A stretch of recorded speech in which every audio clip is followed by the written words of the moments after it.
r/malicious compliance. Here's a way I used malicious compliance to get paid for doing nothing for the next year while dedicating my efforts to the success of the competitors of the people who were paying me.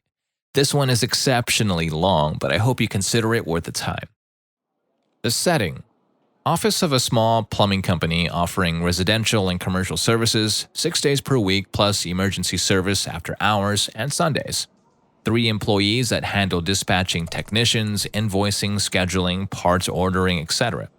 We all have the same skill set and cover each other's backs. Technically, we've all been hired as dispatchers, take note. Administrative stuff like payroll, accounts receivable, accounts payable, and marketing is all done at head office, which has another 2 locations just like ours. The cast: me, the poster, 30s guy, single, no kids, very flexible schedule. Smashly, late 20s, single mom raising 3 brats between 5 and 10 years old, constantly leaving early and missing days due to motherhood duties, doctor appointments, school meetings, etc. Howard, older than dirt, I think he helped Noah build the ark, has even more elderly parents with dementia and has an arrangement with his sister. He lives with his parents on Fridays, Saturdays, and Sundays and works Monday through Thursdays. Not available on the weekend under any circumstances.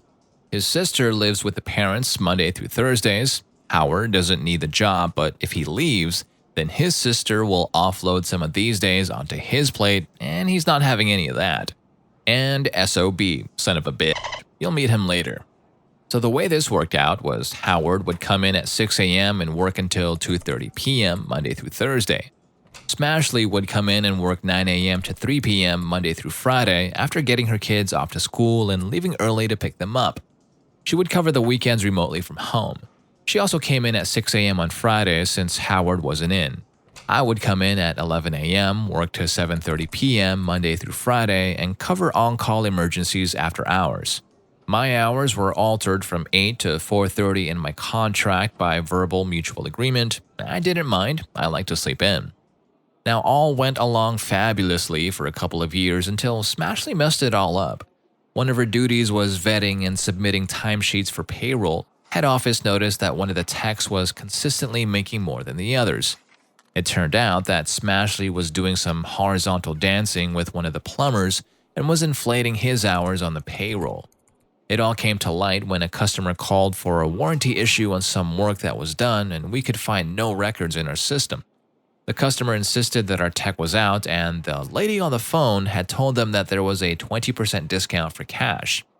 Emails were sent to head office, GPS records of the truck were examined, and their little scheme was discovered. She was puffing hours for the plumber, and they were making money on cash side jobs on the weekend. Both were fired for cause, and Smashly was stuck trying to raise 3 kids with no job and no unemployment. So now it's just me and Howard. HR and owner called us into a meeting and explained that Smashly was no longer employed. We worked out a temporary arrangement for scheduling until a 3rd person could be added to the team. Howard would work his usual Monday through Thursday, staying until 4 p.m. on Mondays and Tuesdays. He would pre-dispatch any late calls, which we would try to avoid. The field supervisor for the plumbers would take after-hours calls directly on Mondays and Tuesdays. I would work Wednesdays through Sundays, come in at 8 a.m. on Fridays, and work until my regular close time. I would pre-dispatch the plumber's first calls on Thursday nights, and I covered after-hours calls on Wednesdays through Sundays. We were assured that this was a temporary arrangement until a replacement for Smashly could be found. She was let go last May. Now, with only 2 people covering the office, neither Howard nor I could take any time off as there was nobody to cover. September 1, enter SOB. SOB was brought into the picture to handle administrative stuff, which admittedly had gotten a little loose when only Howard and I were covering. Things like missing purchase orders on parts orders, missing packing slips, reports of revenue and expenses being incomplete, that sort of thing. We were far too busy just trying to keep things running shorthanded to deal with any of this stuff. Howard and I were also told that SOB would cover the dispatch board if required. And he was an ass. He came into the shop claiming that he had been brought in to whip us into shape. I couldn't stand him from the beginning. Abrupt, aggressive, and with a vocabulary that used a lot of swear words. Just a dick. Whatever. Let him handle the outward-facing stuff, dealing with vendors, ordering parts, fleet maintenance, and all that crap. He also handled timesheets for payroll and reported to head office. Fine, I'm good with that, and if I have to deal with his crap for a couple of hours, 3 days a week, fine. I only worked under the same roof with him Wednesdays to Fridays anyway, from 11 a.m. until his departure around 5 p.m. It was endurable enough. I had requested time off twice after he arrived and had been denied both times. Worthy of note is that my contract specified 3 weeks of holiday a year, and up until he arrived, I had only taken 2 days off in the spring. Fast forward to late November, if anything, SOB had gotten worse. He was really getting under my skin, and I had just about had enough. I have a teensy issue with anger, and it was becoming more and more difficult to rein in my rage and kick the crap out of him. Then came the straw that broke the camel's back. I looked at my pay stub and saw that I was short 5 hours. I get paid not only for the hours I am scheduled, but also for the time I put in covering after-hours emergency calls. This routinely put me up around 46 to 48 hours a week with overtime after 44 hours. So these 5 hours I was short were overtime hours. I went to SOB on the Friday payday and asked him for an explanation. He replied that he had been directed to bring overtime down, and if I check my email, I'll see a directive that states that under no circumstances is anyone to work overtime in this office. This was clearly directed at me and me only, as Howard only put in about 36 hours a week and didn't cover on call. So why am I short 5 hours on this pay? I deducted 30 minutes each day for lunch. But I don't take lunch, I just eat a sandwich at my desk. Doesn't matter, I can take 30 minutes off of your pay each day as unpaid break time. It's the letter of the law. But I actually work these hours. Are you serious? You're deducting time for breaks I didn't take? It's the letter of the law. If you don't like it, take it up with the labor board. I don't have time for this crap. Get back to your freaking desk and do your freaking job. Alright, freak. Now it's on. Piss me off all you like, be a dick all you like, but mess with my money? You're going to pay. I will screw you over hard. And I have a good friend, Eric, that I've known since high school who's an associate at one of the better law firms in town. I invited him out for a few beers and some wings on Sunday night and asked him if his firm handled stuff like this. You know, it's amazing the amount of advice you can get for a few pieces of chicken and some beer. Monday, I drove across town to a store and bought one of these. They're pretty easy to get. Just Google Spy Shop for your city or order one off of Amazon. I fiddled around with it and figured out how to get it to work. On Wednesday, I showed up for work at my usual 11 a.m. start time, and things in the office were business as usual until 4 p.m. on the dot. I took my sandwich, a Coke, and a paperback novel and sat in my car. It didn't take too long. About 10 minutes after 4, SOB comes storming into the parking lot and demands to know exactly what the hell I'm doing. "Taking my lunch break," I replied. "The phones are ringing off the hook. Jeff needs to process a credit card payment, and Mike is just about to clear his call. I need you back in there, right now." "Sorry, SOB, but if you're not paying me for my break time, then I'm not working through my break time. Either you handle it or I'll take care of it in," checks countdown timer on the cell phone, 17 minutes. And then I rolled the window back up. It was beautiful. SOB turned red and stomped back into the office. When I returned, he demanded to know what the hell I thought I was up to. "I am entitled to a 30-minute unpaid break. You took that time off of my timesheet, so now I'm taking my break. I'm entitled to it. It's the letter of the law." He sputtered but had no response, so I went back to my desk. 5 minutes later, I get an email instructing me to take my break before 2 p.m. so I can be back on my desk before Howard leaves for the day. I replied to his email, BCC copying the owner of the company and HR. I replied that I was unable to do so because, as per labor law, I was not entitled to a lunch break until 5 hours into my shift. Therefore, I would continue to be away from my desk for 30 minutes beginning at 4 p.m.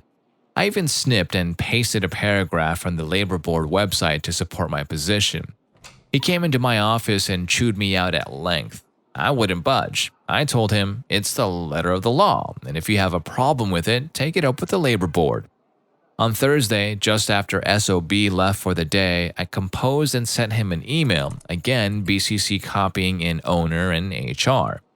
I explained that I had agreed to change my hours on a temporary basis until a third person could be added to the office. I also agreed to continue to work with them until the transition was complete.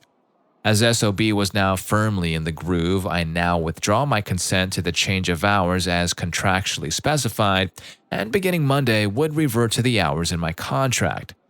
Friday, I show up at 11 a.m. and SOB is waiting for me with the printouts of the email. HR and owner have been calling me. What the hell is this all about? Simple. When I was hired, my hours were in the contract, Monday to Friday, 8 a.m. to 4:30 p.m. They were changed by verbal agreement. Well, I withdraw my consent and stand on the hours specified in my contract. Screw that. You work the same hours until I tell you differently. The hours of service in the contract are the letter of the law, contract law. If you want to change the hours, we can always renegotiate the contract. You want to alter the hours? Fine, then I want to alter my rate of pay. There was a flurry of emails. He would send them to me and I would copy HR and owner on my replies since he wasn't copying them in at all. So I worked Sunday, as usual, then showed up Monday at 8 a.m. Howard asked me what the hell was going on because SOB was bad-mouthing me all over the place to him and to the techs. One thing you should know is that a good dispatcher in the service industry is a rare thing. There are trucking dispatchers, taxi dispatchers, and tow truck dispatchers, but finding one that knows how to balance plumbers and customers and solve problems is pretty tough. I get along with all my plumbers and they were asking me what's happening. I take the high road and basically reveal nothing. I get along with these guys quite well. Towards the early afternoon, I send SOB an email explaining that there are some late calls. How late do you need me to work? He replies, until the calls are run. Perfect. So I end up working until 6:30, same on Tuesday, but 7 p.m. Wednesday too. Sent emails on both days and SOB told me to stay both times. He replied to me only and I sent an okay email reply copying the bosses in. By Thursday morning, I had racked up 39.5 hours. 38 were in the office and 1.5 hours taking after-hours calls. About 10 a.m., I sent an email, again copying the bigwigs and detailing my hours for the week, explaining that at 12:30 p.m. I would have a total of 44 hours, and as per SOB's directive of such and such a date prohibiting overtime, I was left with no choice but to go home. Just before I hit send, I turned to Howard and said, "You might want to make some popcorn." SOB comes storming in and demands to know what the hell. Well, SOB, I'm only following your directive. You said no overtime, right? Well, as of 12:30, I will be on OT. Unless you say differently, then I have to go. So it's either resending the no overtime or I head out. Your call. SOB is now screwed. He's been told to dial back on the overtime, and now he's going to have to pay me OT for half of Thursday, all of Friday, and all of Saturday, or cover the dispatch board himself. Work the freaking weekend, god damn it, you miserable freak. You'll pay for this crap. Okay, I need that in writing, and I can't work Sunday. You have to. Listen, you little kid, you don't tell me when I have to work. I tell you when you have to work and you're working Sunday. Nope, labor law says specifically that I get 1 day off in 7. I can show you. Since I worked last Sunday and I'm working every other day this week, I get this coming Sunday off. It's the letter of the law. Howard can't work it, I can't work it, so I guess you have to. But my kid has a tournament on Sunday. Can't you bend the rules? Sorry, it's the letter of the law. SOB was a real treat to be around for Thursday and Friday, I assure you, and my little spy pen recorded every word out of his mouth. Monday, I come in, I think this was the 26th of November, and the owner, HR, and SOB are waiting for me. The owner and HR want to know what the hell is going on. They are getting reports that I'm being insubordinate and threatening to abandon my job. SOB wants to can me, and up until 2 weeks ago, I was a model employee. I explain everything and refer them to the emails that I copy them in on. They asked what started this whole mess, and I told them that SOB had said he was told to reduce overtime and took time off my check that I had actually worked. He demanded that I go back to work on my break and that I schedule my break 3 hours into my shift. I laid it all out. The owner gave SOB the stink eye and said, "I never told you to dial back OT." They asked me if I would be willing to go back to the hours I was working before. We can discuss it, but since this would be a major change to my employment contract, we will need to renegotiate it, including my rate of pay. Can you go back to those hours and then we'll schedule a meeting? No thank you. If I revert to the previous hours, then you have no reason to schedule a meeting. We do the meeting first, then once we have a deal, you get the hours changed. Let's talk about it. We'll get back to you. Okay, but you need to discuss this soon. I'm taking the last 3 weeks of December as vacation time. SOB explodes with owner and HR right there. You freak, you're not taking any crap vacation without my approval, and I'm not approving a goddamn frickin' minute of vacation for you. I turn to owner and HR.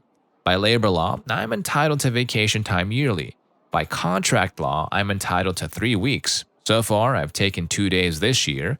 I have requested vacation twice, and SOB denied it both times. I couldn't take it in between when you fired Smashley and hired SOB because there was only 2 of us in the office. I get 3 weeks a year, and we're coming up to the end of the year. Company policy is use them or lose them, so I'm using them. HR says, "We'll pay you out the accrued vacation time." I look at her and reply, "I don't agree with your offer. I'm entitled to the time. I want the time, not the money." She thinks for a minute and says, "We'll roll it over into the new year." I don't agree with your offer. I'm entitled to the time this year, not next year. SOB pipes up, "But Howard already has 2 weeks booked off and I'm taking my family to Florida. You can't take the time. There's nobody to run the shop." What? You're going to Florida? So you expect me to run the entire show alone, work 7 days a week, and you send an email saying no overtime? Are you freaking serious? Now back to the owner and HR. Look, I had to work a full year before I was entitled to vacation. All of the plumbers have to work a full year before they're entitled to a vacation. Labor law says you have to work a full year before you're entitled to a vacation. And he's telling me that I'm not allowed to take my vacation because he's going to Florida and he's only been here for 3 months? Is that what I'm hearing here? You guys told me to hold off on vacation time until we got a third person, points at SOB. Well, there he is, right there, and I'm taking the vacation I am entitled to. No payout, no rollover, and if you want to renegotiate my contract, it can wait until the new year. And I stormed out of the office. I don't know what the rest of the meeting was like, but about an hour later, SOB starts chewing me out again, saying how he's out thousands of dollars and now he has to tell his kids that they're not going to Disney World. Calls me every name in the book. The next 2 weeks were hell. What an ass, calling me names, telling me he won't rest until I am out on my ass, telling me I'm the worst piece of crap he's ever worked with. So I took my vacation time, didn't do a damn thing, didn't travel, just kicked back and relaxed, spent time with my parents over the holidays. I get back in January and there's a new face sitting at my desk and SOB is there with a shit-eating grin in my separation papers. HR put laid off rather than fired, so I had that going for me, which was nice. Now, where I live, if someone calls a former employer for a reference, all the former employer is permitted to say is the time frame the former employee worked there, and whether or not he would be eligible for rehire. So a few days into January, SOB gets a phone call. "Hi, SOB, my name is Eric, and we're looking at OP's resume here. He says you were with his most recent employer. You're on speaker. What can you tell us about him?" SOB goes off like a stick of dynamite, calling me every name in the book, saying that I was a horrible worker, lying about missing time, and telling all sorts of crap. I let him go on and on. "Hey, SOB, recognize my voice?" He stops his ranting. "Yeah, you freak, I know your voice. Ever hear of the law offices of Dewey, Scrum, Ober, and Howe? They're lawyers, and this call is being placed from their conference room. Nice talking to you, SOB. The next call we're making is to owner and getting his lawyer's name. It took a while, but a meeting got scheduled with the owner, HR, SOB, owner's lawyer, me, and Eric. Eric explained that I was starting a claim for wrongful dismissal, and this meeting was to explore the possibility of a settlement. We laid out everything, every email, a timeline of events, and then the piece de la resistance, a supercut of the audio of SOB yelling, threatening, ranting, and just being SOB. It was beautiful. SOB went white. The owner stared at him the whole time like he wanted to erase him from the face of the earth. They asked us to excuse them for a few minutes, so Eric and I went for a coffee and chuckled. They texted us within 20 minutes to return. The owner's lawyer explained that they were admitting no liability or wrongdoing, but that as a gesture of goodwill, they were willing to offer me 3 months severance if I would sign a waiver. Eric smiled, declined, and then played the tape from the conference room about the reference. He also mentioned that he was present at the time, and so were 2 of his colleagues, and all were willing to file affidavits to that effect. Another break. We came back, and they upped the offer to 6 months. We countered with 2 years severance. Eventually, we settled on 15 months with me to collect a check every 2 weeks as if I was employed, based on an average of my hours for the past 6 months of my employment. And I had racked up a lot of overtime in those 6 months. They even tried to stick a clause prohibiting me from working for anyone in the same industry while the deal was in effect, but Eric spotted it and had it struck out. My skill set is in demand, and it didn't take long for me to find another job doing the same thing, but for one of their competitors. It's awesome. These guys pay me on one Friday, and my working job pays me on the next. I'm racking up savings like you wouldn't believe, and Eric was pretty gentle with his billing. As for SOB, he was canned in no time, and between me and the owner's network of contacts, the rumor mill has basically made him untouchable. He's still looking for a job as far as I know. I did tell my new employer to can his resume if they ever got one. But if I ever get a phone call asking me for a reference for SOB, all I can tell them is that I worked with him for 4 months in 2018. I can't say more than that. It's the letter of the law.